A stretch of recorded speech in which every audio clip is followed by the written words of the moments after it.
शंकरं शंकराचार्यं केशवं बादरायणः सूत्रभाष्य कृतौ वंदे भगवन्तौ पुनः पुनः।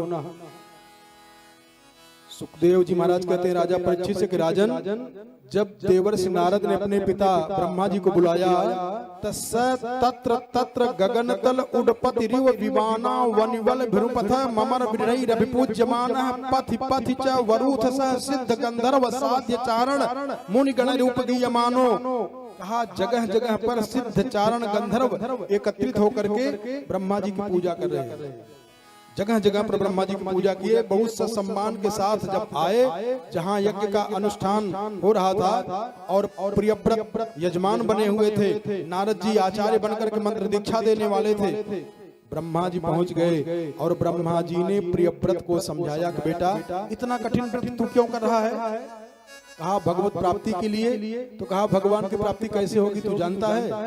कहा यही जानता हूँ कि मैं अगर घर में परिवार में रहूंगा, विवाह कर लूंगा तो पत्नी में फिर बच्चे हो जाएंगे, बच्चों में मन लग जाएगा, भगवान में मन लग नहीं पाएगा, तो कैसे भगवत प्राप्ति हो पाएगी?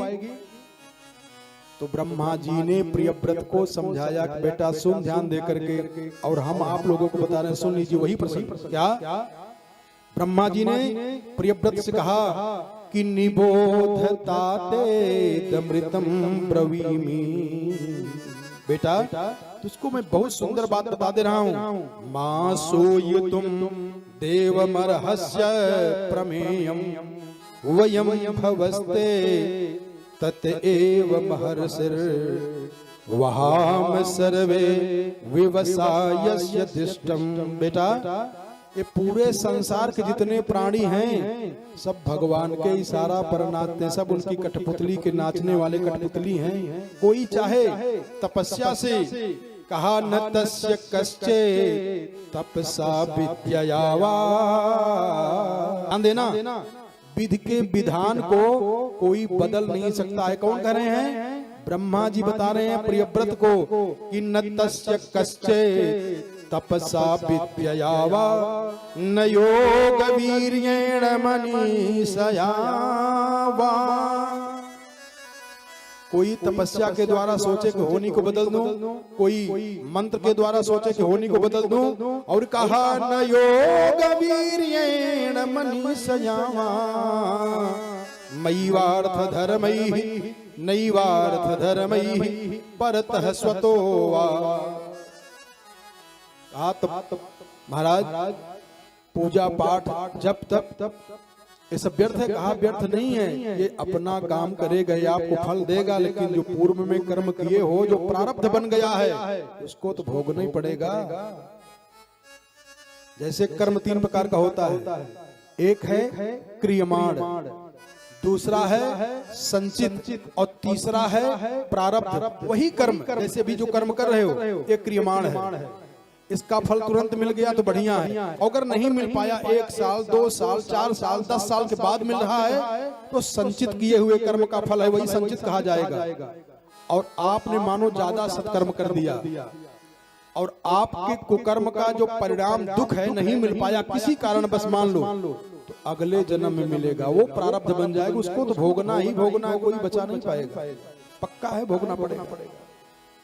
जैसे जब पितामह भीष्म रणांगण में सरसैया पर लेटे हुए थे, जिस दिन पितामह भीष्म को रणांगण में बाणों की सेज पर लेटना है, उसके पहले उनकी मां गंगा लड़ाई के मैदान को झाड़ू से साफ करनी है, कंकड़ न रहे मेरा बेटा कल यहीं गिरेगा।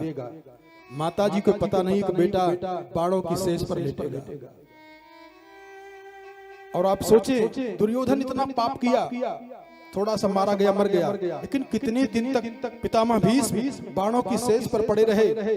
और जब अर्जुन के प्रार्थना पर भगवान द्वारिकाधीश उनके पास गए हैं, देखो ये पुत्र का कर्तव्य होता है, पुम नाम नरक त्रायते इति पुत्र। जब भगवान जाने लगे थे हस्तिनापुर से तो अर्जुन रोने लगे। भगवान ने कहा क्यों रो रहे हो अर्जुन? कहा महाराज हमारे बाबा हैं भीष्म पितामह, मैं चाहता हूं कि अंतिम समय में उनको आपका दर्शन हो जाए। भगवान ने कहा चलो। जब भगवान गए तो भीष्म पितामह ने बाणों की सेज पर लेटे लेटे हाथ जोड़कर के प्रणाम किया भगवान को। सदेव देवो। पितामह भीष्म प्रार्थना कर रहे हैं, हे देवाधिपति सदेव देवो भगवान प्रतीक्षतां कलेवरं यावदहिनो हिनोम्या। हे देवाधिपति, आप अभी तक मैंने आपकी प्रतीक्षा किया, अब आप मेरी प्रतीक्षा करें। सदेव देवो भगवान प्रतीक्षतां, अब मेरी प्रतीक्षा आप करें, जब तक मेरे शरीर से प्राण निकल न जाएं, तब तक आप खड़े रहें हमारे सामने। उस समय वो पांडवों को दान धर्मान, राज धर्मान, स्त्री धर्मान विभाग सह, स्त्रियों का धर्म का निरूपण किया है पितामह भीष्म ने। दान कैसे करना चाहिए इसका निरूपण किया है, राज्य को कैसे चलाना चाहिए इसका निरूपण किया है। और जब स्त्रियों के धर्म का निरूपण कर रहे थे तो द्रौपदी जी हंस रही थी। पितामह ने कहा कि द्रौपदी हंस रही हो, क्यों हंस रही हो? द्रौपदी जी ने कहा कि नहीं महाराज, ऐसे हंसी आ गई। कहा नहीं, तुम उच्च कुल की जन्म लेने वाली हो और तुम्हारा विवाह भी अच्छे परिवार में हुआ है, तुम साधारण स्त्री नहीं हो द्रौपदी, तुम्हारे हंसने में कोई न कोई रहस्य है। हम उपदेश दे रहे हैं और तुम हंस रही हो। तब द्रौपदी जी ने रोते हुए कहा, महाराज आज आपका अंतिम समय आया, उपदेश दे रहे हैं, स्त्रियों का धर्म बता रहे हैं, वो दिन भूल गए आप। बड़ी सभा में जब हमको निर्वस्त्र किया जा रहा था, अगर आप उठ के खड़े हो गए होते, केवल नजर ऊपर उठा देते, तो किसी की हिम्मत नहीं थी कि मेरे वस्त्र को छू लेता, लेकिन आप सर नीचे झुकाए रहे। और आज आपका जब अंतिम समय आया हुआ है, तो आप आज स्त्रियों के धर्म की परिभाषा बता रहे हैं, राजाओं के धर्म की परिभाषा सुना रहे हैं। अर्जुन ने इशारा किया कि इनका अंतिम समय चल रहा है, ऐसी कोई बात मत बोलो जो उनको ठेस लग जाए।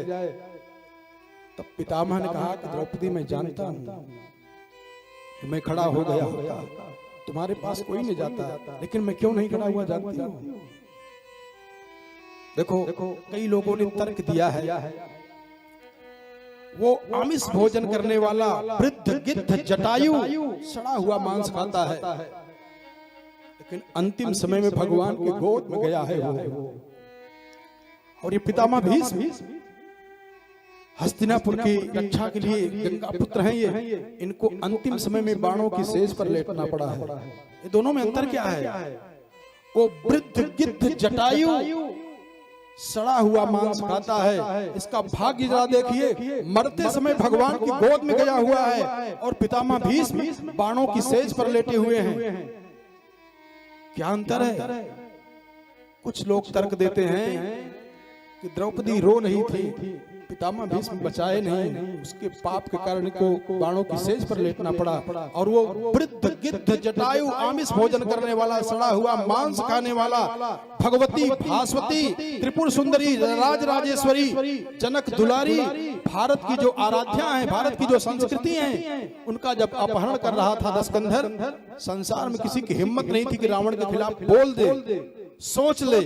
समस्त देवता कांप रहे थे, लेकिन ये जटायु रावण को पंडित जी नहीं कहा, रावण को विद्वान नहीं कहा, रावण को ब्राह्मण नहीं कहा, अरे कहा रे रे दुष्ट, अरे ठाढ़ की न होई, ए दुष्ट रुक जा, मैं आ रहा हूं। और यहीं से राजा दशरथ की मित्रता प्रमाणित करती है ये कथा से। और सीता जी को क्या कहा जानते हो? सीते पुत्री, बिटिया कहा है। और जब सीता को बिटिया कहेगा तो भगवान उसको अपना पिता मानेंगे कि नहीं मानेंगे? सीता पुत्री कहा है, बिटिया तुम चिंता मत करो, जब तक मैं हूं धरती पर कोई तुम्हारी तरफ गंदी निगाह से देख नहीं सकता है। केवल मात्र इसी के फलस्वरूप ध्यान देना, केवल भगवती भास्वती की रक्षा के लिए अपने जान की आहुति दिया है जटायु ने, इसलिए भगवान की गोद में गए हैं। और पितामह भीष्म, द्रौपदी जी रोती रही लेकिन खड़े नहीं हो पाए, इसका परिणाम इनको बाणों की सेज पर लेटना पड़ा। लेकिन जब भीष्म पितामह से पूछा गया आप क्यों नहीं बचाए, तो भीष्म पितामह ने बड़ा सुंदर उत्तर दिया, बहुत सुंदर उत्तर दिया है। कहा महाराज आप चाहते तो द्रौपदी जी को बचा लेते, लेकिन क्यों नहीं खड़े हुए? तो भीष्म पितामह ने कहा कि मैं जानता हूं कि मैं खड़ा हो जाता तो दुशासन क्या, दुशासन का बाप भी द्रौपदी जी की तरफ नहीं देख सकता था, लेकिन मैं क्यों नहीं खड़ा हुआ जानते हो? कहा क्यों? कहा मैं जानता हूं कि द्रौपदी कन्हैया को अपना भैया मानती है, और आज जब इसके ऊपर विपत्ति आएगी और ये भगवान को करुणा करके बुलाएगी तो भगवान का एक अवतार और हो जाएगा, भक्तों को लाभ मिल जाएगा, भगवान का एक वस्त्रावतार हो जाएगा। इसीलिए मैं ये सब दुख को बर्दाश्त करते हुए सहता रह गया कि भगवान का वस्त्रावतार हो जाए, सब भक्त दर्शन कर ले।